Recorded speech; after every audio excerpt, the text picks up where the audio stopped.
Allegedly! Hello everyone and welcome back to my channel. This is Lady Freedom here coming at you with another raw narrative. Here's a brief disclaimer for tonight's show. Let's watch. That's ignorant!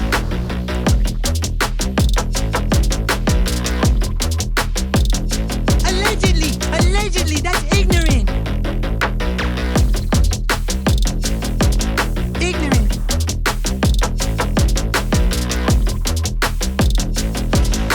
Judgment, I'll slip.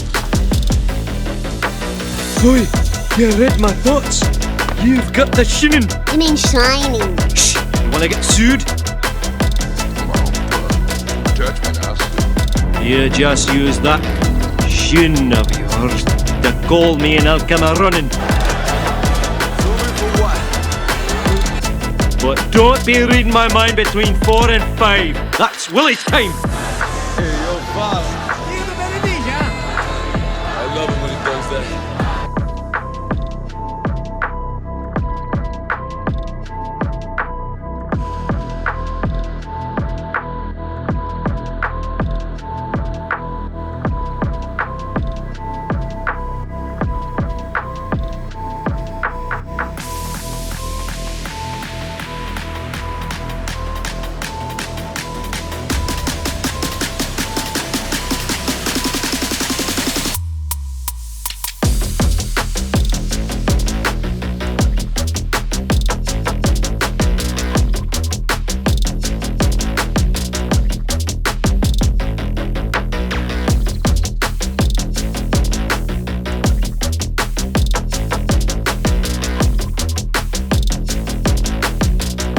On the morning of February 9th, 2023, Crystal Jones made a doctor's appointment, but she never made it. Some say the investigation into her death is riddled with mistakes.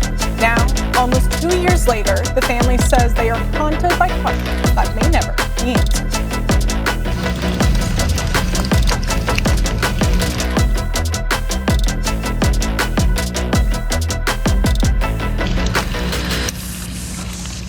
A West Carroll Parish Sheriff's deputy found Crystal Jones dead inside her home after Crystal's husband, Tony, called the deputy asking him to conduct a welfare check.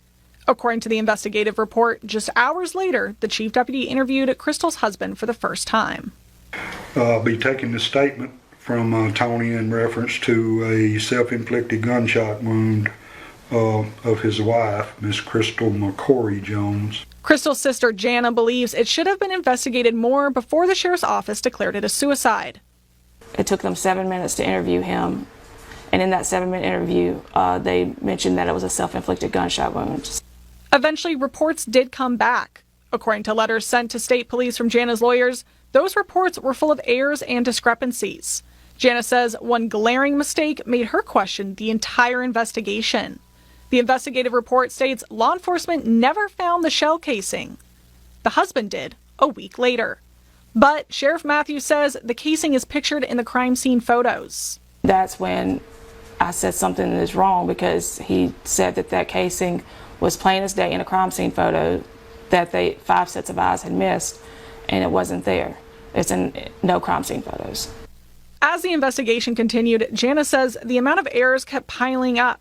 According to the case file, the ballistics report misidentified the gun. You can see on the ballistics report, it identifies the gun as a Ruger EC9, but if you check the serial number, it's actually an LC9. The coroner's report had multiple mistakes, including Crystal's name being misspelled, incorrect birth and death dates, the time of death was scratched out and changed, and health conditions were listed that Jana says Crystal did not have. It also listed that she had pneumonia and seizures. My sister never had any of those medical problems. According to the case file, there was no canvassing of the area, no interview with neighbors, and there were less than 40 photos taken of the scene. In some photos, the family dog could be seen on the bed with the body. They would handle things totally different if it was their loved one. I think that they just messed up from the very beginning